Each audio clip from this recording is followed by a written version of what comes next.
저도 처음에는 책을 읽는 게 너무나도 어려웠어요. 책이라는 걸 제대로 읽어본 적이 거의 없었던 것 같아요.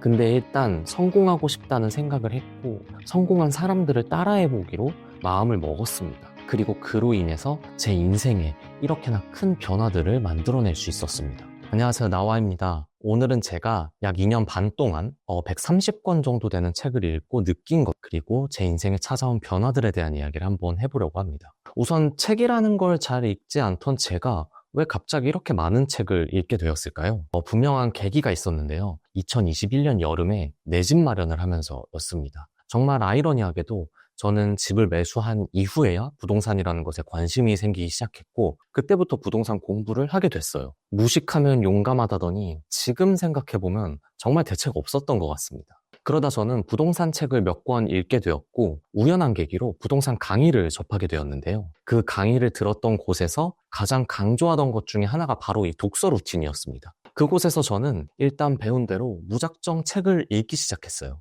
안 읽던 책을 읽으려니까 처음에는 굉장히 힘들었습니다. 그래도 저는 어떻게든 해내고 싶다는 생각이 되게 강했어요. 그래서 저는 강의와 과제들을 활용해서 제가 책을 읽을 수 있을 만한 환경을 만드는데 많은 집중을 했습니다. 그리고 그때부터 지금까지 약 2년 반이라는 시간 동안 어떻게 책을 꾸준히 읽으면서 저만의 독서 루틴을 나름대로 잡아가게 되었어요. 그리고 결과적으로 지금은 거의 매일 최소 30분의 독서 시간은 확보하고 있습니다. 그렇다면 저는 그 많은 책들을 읽으면서 과연 어떤 것들을 느꼈고 어떤 변화들을 만들어낼 수 있었을까요? 가장 먼저 넓은 바다를 동경할 수 있게 됐습니다. 저는 일단 책만 많이 읽으면 그 물고기가 제 앞에 잔뜩 쌓일 줄 알았어요. 아니, 물고기는 차치하더라도 최소한 제가 물고기 잡는 방법만큼은 터득해서 곧바로 써먹을 수 있겠구나라는 생각을 했습니다. 근데 가만 생각해보니 바다에 나가본 적도 없는데 그 물고기들과 물고기 잡는 방법을 터득하는 것, 그것들을 기대하고 있더라고요.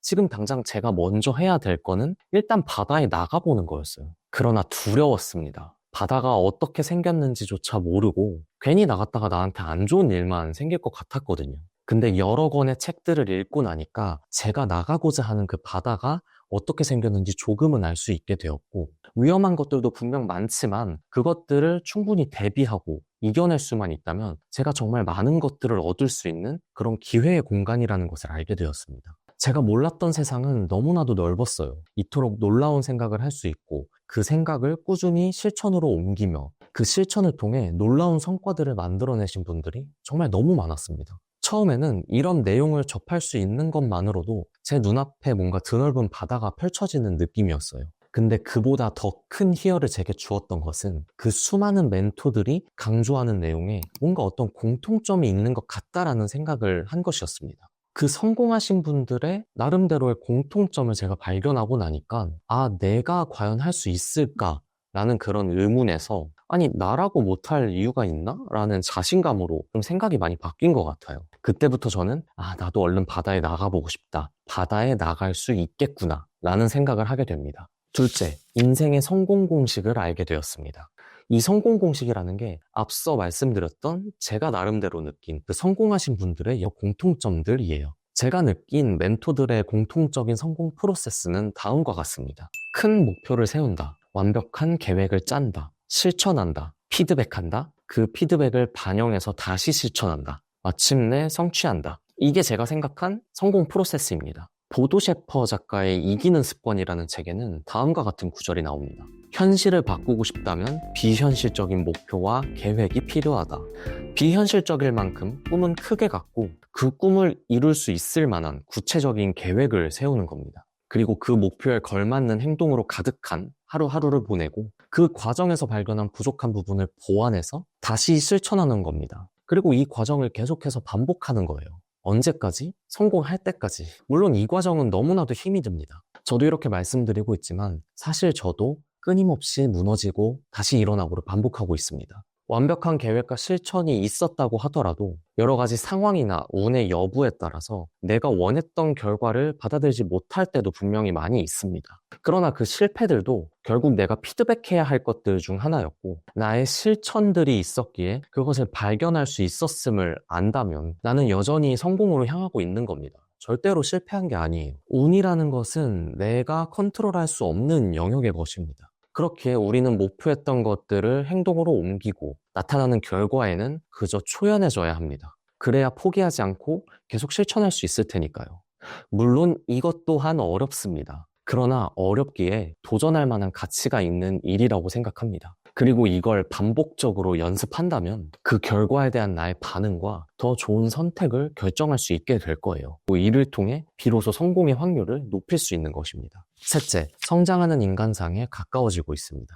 과거에 저는 안전한 걸 매우 지향하던 사람인데요. 변화하는 것을 꺼려하고 그로 인한 실패를 지독하게도 경계하던 사람이었습니다. 정말 단적인 예로는 저는 맥도날드에 가면 빅맥만 먹었고요. 맘스터치 가면 싸이버거만 먹었었습니다. 자주 가던 식당에 새로운 메뉴가 나와도 웬만하면 잘 도전하지 않았어요. 괜히 시켰다가 맛없을까봐. 정말 사소한 예시지만 제 성격이 이랬습니다. 물론 이런 성격에 좋은 점도 있긴 있어요. 일상 속에서 어떤 여러 가지 실패 확률을 거의 0에 가깝게 줄일 수 있으니까요. 근데 이건 반대로 생각해보면 내가 새로운 길을 개척할 확률도 0에 가깝게 만들어준다는 것이었습니다. 모든 사람들은 새로운 도전에 앞서서 두려움을 느끼기 마련입니다. 과거에 저 또한 그랬고 지금도 여전히 두려울 때가 많이 있어요. 그러나 여러 권의 책을 읽고 나니까 두려움이라는 걸 받아들이는 자세가 굉장히 많이 달라졌습니다. 이전에는 이 두려움이라는 감정이 저의 새로운 도전을 망설이게 만들고 결국에는 포기하게 만들었다면 지금은 두려움이 느껴질 때 내가 내디디려는 이 발걸음이 그만큼 의미가 있겠다는 뜻이구나 라고 생각을 하게 되었습니다. 도전으로 인한 변화를 선택하면 내 일상이 조금 더 힘들어집니다. 내가 하고 싶은 일이나 휴식에 쓸 수 있는 그 시간과 에너지를 변화를 위해 가져다 써야만 하니까요. 근데 이제는 무언가를 얻으려면 반드시 저도 무언가를 내줘야 한다는 걸 알게 된 것 같아요. 세상이라는 게 그런 식으로 돌아간다는 걸 깨닫게 된 것 같습니다. 또한 저는 MBTI에서 완전히 대문자 F의 사람이었거든요. 되게 감성적이고 감정의 영향을 되게 많이 받던 그런 유형의 사람이었습니다. 이게 평소에는 타인들로부터 종종 너 공감 잘해준다 라는 말을 들을 수 있기도 한데요. 근데 정작 내가 힘들 때는 내 감정이 스스로 감당이 안 돼서 너무 힘들더라고요. 어떤 힘든 일이 생겼을 때 나의 그 부정적인 감정 속에서 나 자신을 계속 저 아래까지 끌고 내려가는 거예요. 그렇다 보니까 너무 힘들었습니다. 근데 성공한 많은 사람들이 실패를 극복하는 모습을 접하고 나니까 이 감정의 영향을 많이 받는다는 특징이 내가 나아가고자 하는 그 목표로 가는데 그 과정에 있어서는 그렇게 크게 도움이 되지 않는구나 라는 생각을 하게 되었어요. 또 김성근 감독님의 인생은 순간이다라는 책이 이런 생각에 정말 큰 영향을 주었는데요. 저의 그런 부정적인 감정 속에서 지나치게 오랫동안 허우적거리지 않고 최대한 빠르게 빠져나올 수 있도록 도와준 한 문장이 있습니다. 결국 어떤 한계를 마주하든 돌파하는 것은 의식의 문제다. 어떡하지 하며 걱정하고 있어봤자 아무것도 해결되지 않는다. 결국 중요한 건 목표로 나아가는 그 과정 속에 필연적으로 존재하는 힘든 시간들을 이겨내는 것입니다. 내 감정을 배제하고 최대한 이성적으로 지금 내가 해야 할 것들에 집중해야 되는 것이죠. 그래야 내가 빠진 그 고난을 이겨내고 다음 단계로 또 나아갈 수 있을 테니까요. 결국 지금의 저는 어떤 고난이 왔을 때 힘들고 슬프다는 저의 그 감정 자체보다는 지금 내가 해야 될 것들, 그리고 내가 할 수 있는 것과 할 수 없는 것을 구분하려는 그 생각에 최대한 집중하려고 많이 노력을 합니다. 그래서 이제는 어떤 힘든 일이 생겼을 때 이전보다 제 감정에 매몰되는 시간과 낭비하는 에너지가 굉장히 많이 줄어들었다고 느끼고 있어요. 넷째, 책을 많이 읽은 사람이라는 정체성이 생겼습니다. 사람이 가장 크게 변화할 수 있는 방법 중에 하나가 바로 이 정체성을 변화시키는 것이라고 하더라고요. 아주 작은 습관의 힘이라는 책에는 이런 내용이 나옵니다. 매일 아침 같은 시간에 같은 장소에서 러닝을 하는 사람에게 물어봐요. 아니, 당신은 어떻게 이렇게 매일 뛸 수 있는 겁니까? 그러자 그 사람이 대답합니다. 나는 러너이니까요. 이게 정체성 변화의 한 예시입니다. 그럼 책을 많이 읽은 사람이라는 그 정체성은 과연 어떤 것들에 도움이 될까요? 가장 먼저 문해력이 정말 많이 좋아졌어요. 업무 관련된 문서일 수도 있고, 신문 기사, 아니면 조금 어려운 책들, 이런 것들을 읽었을 때 도대체 무슨 내용인지 이해가 안 될 때가 많이 있으실 거예요. 저 같은 경우는 과거에는 이럴 때 한 번 쓱 읽어보고 이해가 안 되면 대충 넘어가거나 아니면 제 나름대로 해석하다가 잘못된 내용으로 빠지기도 했던 것 같아요. 근데 지금은 그렇게 이해가 잘 안 되는 문장들을 만났을 때 아니, 나 100권 넘게 읽은 사람인데 이거를 이해 못한다고? 다시 읽어보자. 이렇게 생각을 해요. 그리고 이 문장과 문단의 어떤 핵심 내용이 뭔지, 이 글을 쓴 글쓴이가 어떤 메시지를 나에게 주고 싶은 건지, 이것을 해석해내려고 정말 집중을 합니다. 그리고 여러 방법들을 동원해서 그 글을 다시 읽습니다. 그러면 정말 신기하게도 이해가 안 되던 게 종종 이해가 될 때가 많이 생기거든요.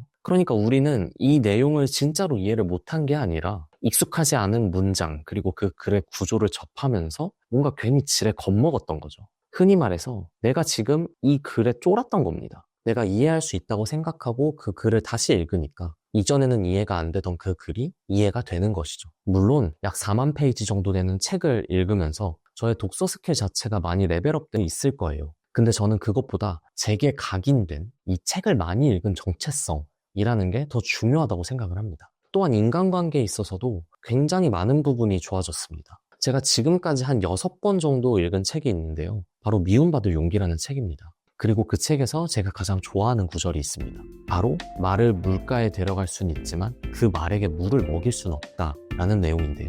내가 타인을 어떤 길로 가도록 권유는 해볼 수 있지만 결국 선택은 그 타인의 몫이라는 것이죠. 예전에는 나만 진심이면 괜히 서운하고 내가 노력한 걸 몰라주면 너무 힘들고 그리고 내가 상대방에게 줬던 만큼 어떻게든 다시 받아내려고 마음을 많이 썼었는데요. 결국 내가 어떻게 행동하든 그것에 반응하는 건 타인의 몫이지 내가 컨트롤할 수 없는 영역의 것이라는 걸 알게 된 후로부터는 더 이상 그것에 마음 쓰지 않으려고 많이 노력할 수 있게 되었습니다. 오늘은 제가 2년 반 동안 약 140권 정도의 책을 읽고 느꼈던 것 그리고 제 삶에 찾아온 변화들에 대해서 이야기를 해드렸습니다. 그 내용을 한번 정리해보자면 첫째, 넓은 바다를 동경할 수 있게 되었다. 둘째, 인생의 성공 공식을 알게 되었다. 셋째, 성공하는 인간상에 가까워지고 있다. 넷째, 책을 많이 읽은 사람이라는 정체성이 생겼다. 였습니다.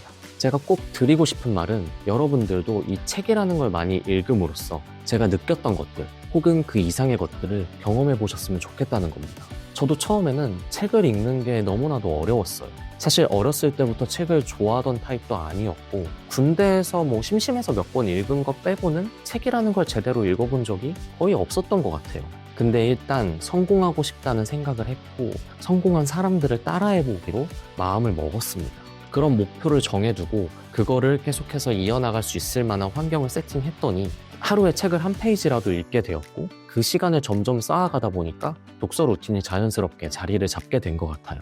그리고 그로 인해서 제 인생에 이렇게나 큰 변화들을 만들어낼 수 있었습니다. 처음부터 100권이라는 목표를 찍어두고 나아가시려면 좀 버거우실 수도 있어요. 그렇기 때문에 그 100권을 역산해서 2년을 목표로 잡으셨다면 1년에 50권, 그러면 한 달에 4권, 일주일에 1권, 하루에 50페이지, 혹은 독서시간 30분 이런 식으로 100권이라는 목표를 잘게 쪼개서 한번 생각해 보시면 좋을 것 같습니다. 그리고 책을 많이 읽으면서 이 독서 루틴을 잡아가는 것도 매우 중요하지만 제가 생각했을 때 가장 중요하다고 생각하는 것은 그 책을 통해서 배운 내용들을 실제 내 일상 속에 적용해 보는 것입니다. 책을 읽기만 한다고 어떤 변화가 찾아올 거라고 저는 그렇게 생각하지 않아요. 내가 책을 통해 배운 것, 느낀 것들을 내 삶 속에 녹여내야 합니다. 그리고 그 시간을 꾸준히 길게 가져가신다면 여러분들도 분명 긍정적인 변화들을 경험해 보실 수 있을 거예요. 오늘 영상 끝까지 봐주셔서 정말 감사합니다. 다음번에도 여러분들께 긍정적인 영향을 전해드릴 수 있을 만한 좋은 영상으로 찾아뵙도록 하겠습니다. 감사합니다.